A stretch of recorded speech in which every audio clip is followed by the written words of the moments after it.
World News. The current news right now from South Africa. Cape Town, Feb 23, Reuters. South Africa's Eskom has managed to restore 6 units at power plants after implementing its highest stage of controlled power cuts early on Sunday, the power utility said after multiple failures at Majuba and Camden power stations over the weekend. On Saturday, Eskom applied Stage 3 power cuts, effectively cutting 3,000 megawatts to the national grid. Of the 10 units that we lost overnight, we have essentially returned 6 units. Dan Marrocane, Eskom Group Chief Executive Officer, told reporters on Sunday. Now the news in full. He said 5 to 6 units were expected to become operational during the course of the day, bolstering the 3,200 MW of capacity recovered overnight.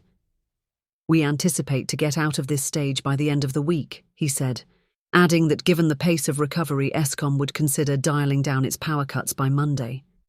Regular breakdowns at Eskom's fleet of aging coal-fired plants, providing the bulk of electricity in Africa's most industrialized economy, are often the cause of load shedding. An incremental system where Stage 1 sees 1,000 MW cut from the system, with Stage 6 the highest implemented to date. In another news, Coal India and France's EDF to form renewables joint venture. New Delhi, Feb 23, Reuters. India's state-run Coal India, Coal.ns, opens new tab will establish a joint venture with an arm of France's EDF to build renewable power plants in South Asian countries, it said on Sunday. The joint venture between Coal India and EDF India will set up pumped storage hydropower projects and other renewable energy projects in India and neighbouring countries, Coal India said in a stock exchange announcement. The two companies have signed a non-binding shareholders agreement to form the joint venture, it said. EDF also signed a joint venture agreement with state-run Indian power company NTPC, NTPC.ns, opens new tab to set up hydropower projects and explore opportunities in power distribution, an NTPC statement said. The 50-50 joint venture will set up projects within India and neighbouring countries, the statement said. Now to European news.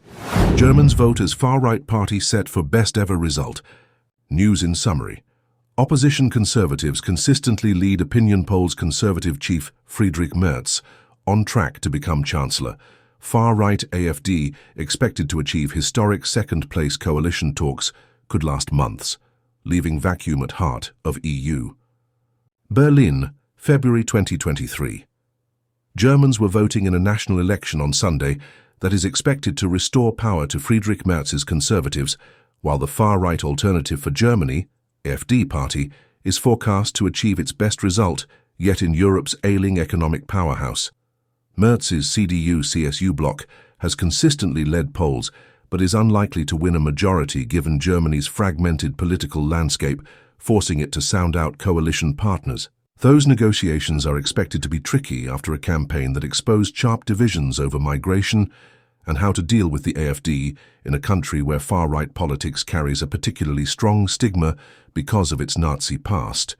That could leave unpopular Chancellor Olaf Scholz in a caretaker role for months, delaying urgently needed policies to revive Europe's largest economy after 2 consecutive years of contraction and as companies struggle against global rivals. Merz cast his vote in the western town of Arnsberg on Sunday morning. Asked how election day would go, he smiled and replied, "It will go well." Scholz voted in the eastern town of Potsdam.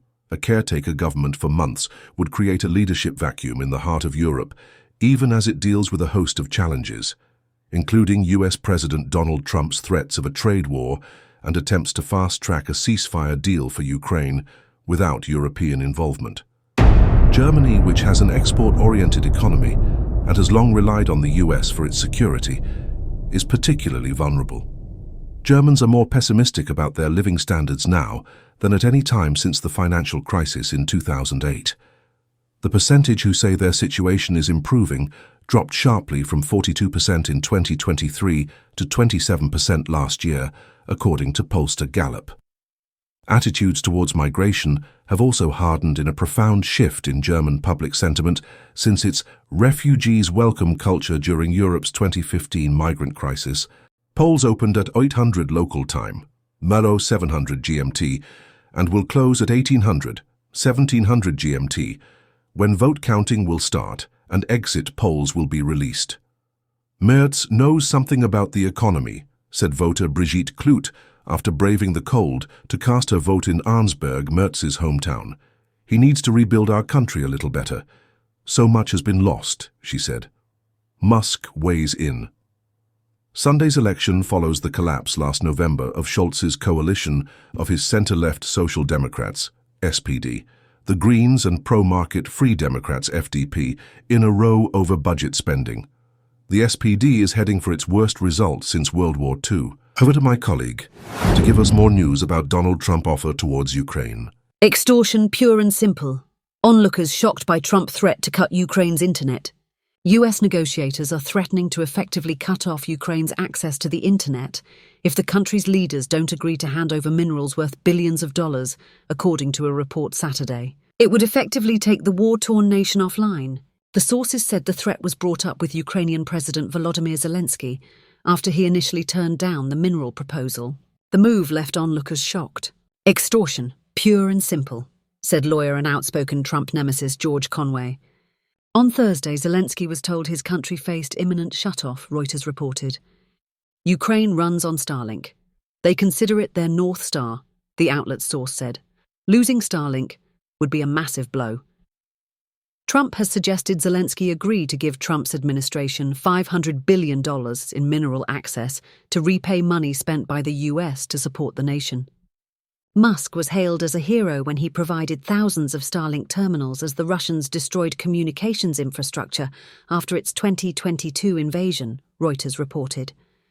Melinda Haring, a senior fellow with the Atlantic Council, told Reuters, "Losing Starlink would be a game changer. If you are not following us right now, you might not get to hear from us again. Try to always like our video and subscribe to our channel immediately, and also comment for us to hear your own view.